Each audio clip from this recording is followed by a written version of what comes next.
In this second video, I'll talk about the variability in time of Earth's magnetic field.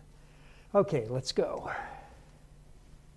So, we're going to describe Earth's magnetic field, its variability in time, and that variability includes variations due to external influences, the sun and the solar system, and it includes variations due to the internal process that generates Earth's magnetic field. We call this second kind of variation secular variation. Then there is the most long-scale variation of Earth's magnetic field, where aperiodically the Earth's magnetic field reverses direction. Ending up this talk, I want to introduce the idea of the geocentric axial dipole hypothesis. Okay, so going into description of Earth's magnetic field, there are externally driven variations of Earth's magnetic field, and they're due to the solar wind, solar storms, and the interaction of those solar phenomena with Earth's magnetosphere. There are things called substorms, storms, daily solar variations, sunspot cycles. All of these tend to cause Earth's magnetic field, as measured at the Earth's surface, to vary over the course of days, hours, weeks, from a few nanoteslas up to several hundred nanoteslas. Here's a picture to illustrate the idea.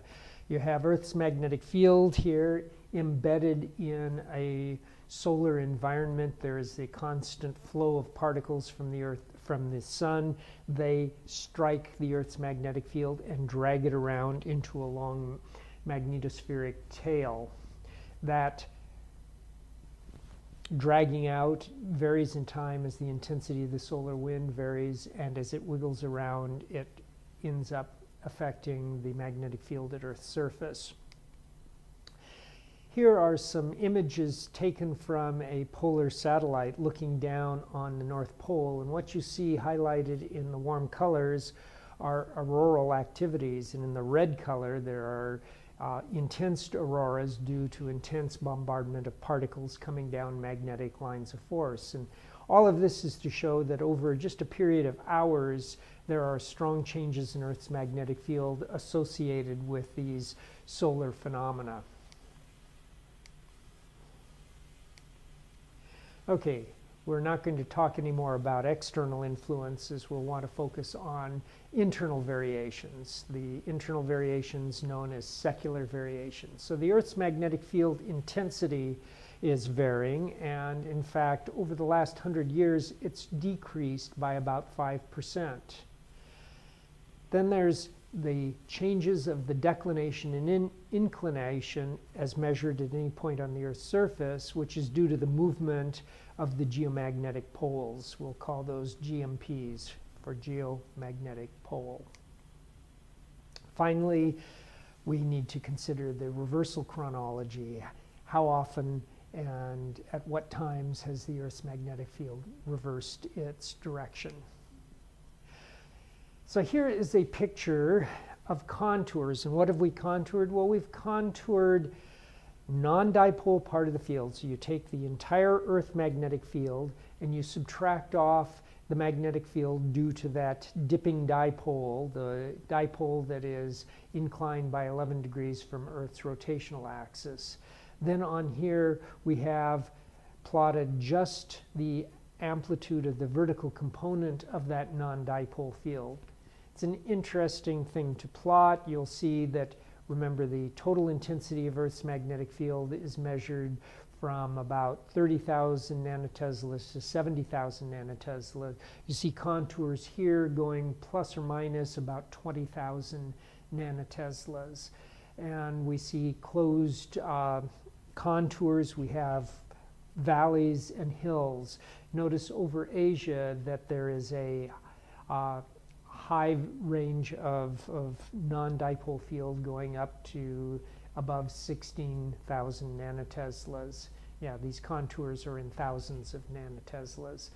Then right on the Horn of Africa, you'll see a negative range of non-dipole field, and then there's positive and negative closed contours in the southern hemisphere, just south of Australia and south of Africa. Those non-dipole features are associated principally with quadrupole-like behavior of the Earth's magnetic field. Now, the interesting thing is this was a picture of the Earth's magnetic field in 1990. I'll bring in here a picture of the field in the year 1930, and look, there are similarities between 1990 and 1930, but there are also differences. Just in a span of about 60 years, Earth's magnetic field has visibly changed. The feature that is sitting just off of Africa is farther west in the 1990 image than in the 1930 image. So you look at, in the 1930 image, you have Africa with this closed contour right around the inner part there, and if you go back to the 1990 version, you see that it's moved off the coast farther. You look at these maps and you'll see variations in the intensities of the non-dipole field, and you'll see variations in where they are centered. So just in a matter of decades, there are obvious visible changes in Earth's magnetic field. Here's an even more striking representation. These images, these maps are made looking down on the North Pole. You see that there's a circle here looking straight down on the pole, and we're going to take a wedge out of that and blow it up. And what do we have here? Well, it's a portion of the Earth that includes northern Canada and the islands to the north of Canada, the Baffin Islands. The location of the dipole is circled there, and you can see that it is at about 78.5 degrees north, and that was in 1900.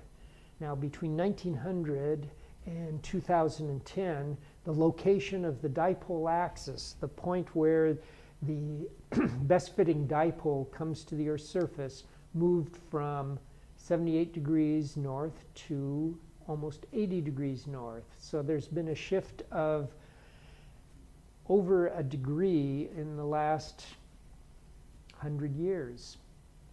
Now, more striking, though, is the location of the point on the Earth's surface that has a vertical dip of the magnetic field. Remember, because of non-dipole contributions to Earth's magnetic field, the location that has a 90-degree inclination is not the same as the location of the best-fitting dipole.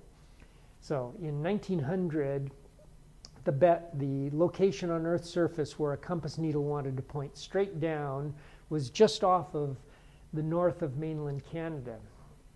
However, from 1900 to 2010, that point has migrated northwards a remarkable distance. So currently, you have to go out into the Arctic Ocean to reach a point at which the compass wants to point straight down. So again, an indication of changes of Earth's magnetic field that have occurred in a span of decades. So here's a general plot of the location of the dipole axis of Earth from the period from 1600. And actually, I should mention that we have good records of magnetic field on Earth going back to about 1600. Why is that? Well, that was the beginning of the era of exploration. Well, it was into the era of exploration, and expeditions on sailing ships around the world took careful measurements of Earth's magnetic field. At the same time, they took careful measurements of their position using astrologic methods. So in 1600, you can see the location of Earth's dipole sitting out here at longitude of 320 east and just short of 83 degrees north latitude. Between 1600 and 1950, you see a general shift going down, down, down, farther away from the North Pole, reaching a minimum somewhere in the mid-20th century. Following that, you can see the reversal, and it's moving back north again. This plot ends at 1985. And if I continue on to the present, it's back up to around 80 degrees north. Now here's an interesting movie, and what this movie shows is declination at every location on Earth's surface from the time period from about 1600 to 1990. And so, let's see. So you just watch over this course of hundreds of years how the declination has changed at various places on Earth's surface. Good place to focus on is location of Seattle, and you'll see in the early 1600s there that the 10-degree east declination point was through Seattle. Now as you get up into late 1800s, declination in Seattle has increased to about 20 degrees, and if you watch from the late 1800s to the present, you'll see that the declination is again shifting. So it gets bigger, bigger, bigger, and now in Seattle it starts getting smaller again. So interesting thing, in maps in Seattle in 1900 show a declination of about 21 degrees. Currently in Seattle the declination is down at about 17 degrees. Here's a plot showing declination at 2 points on Earth's surface over the period from 1600 to the late 20th century. And the scale goes from, the declination scale goes from 0 on the top there, and 0 would mean that the compass needle pointed due north. Declination of 340 means the compass needle points 20 degrees to the west of due north, and a declination on the far end of the scale of 10 degrees would be a direction 10 degrees to the east of true north. You look at the scale now here for London, and in 1600 the declination, the direction of a compass needle, was 10 degrees east of north. By 1800, you can see the declination had changed to more than 20 degrees to the west, and then from the early 1800s to the present, the declination has steadily decreased, and it's back up in the range of less than 10 degrees. Now the other curve on here is for Hobart, Australia, and you can see its declination has not changed as much as the declination in London, which is an indication again that that these sensitive measures like declination and inclination can be affected by non-dipole contributions to Earth's magnetic field. Now I'm going to show you a plot of intensity over time, and this plot starts at 1600 and comes up to 2000. And in 1600, the strength of the dipole field, measured on the vertical axis, was up around 9.4 in appropriate units of dipole strength. And from 1600 to the present, you can see this steady decrease of Earth's magnetic field from 9.4 down to under 8. Well, if you took a straight line extrapolation from that, it would indicate that eventually, in a number of thousands of years, Earth's magnetic field would go to 0. Well, it's not so simple. And this plot is based on historic measurements. To go back farther in time, one has to rely on rock magnetic measurements, which are not as accurate as the physical measurement of the magnetic field that we can do today. But with the rock magnetic measurements, we can see back in time. And on this scale, going from the present back in time to just short of 1 million years, so it's 3/10 of a million years, or 300,000 years, 6/10 of a million, or 600,000 years. And this bar that's black indicates that in that period of time, from the present back to 780,000 years ago, the Earth had a normal direction for its magnetic field. But that bar turns white prior to 780,000 years ago, because prior to that, the Earth's magnetic field was in the opposite direction.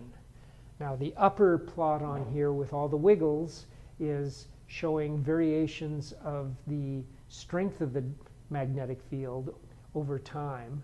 And you can see the wiggles are going up and down, up and down, up and down.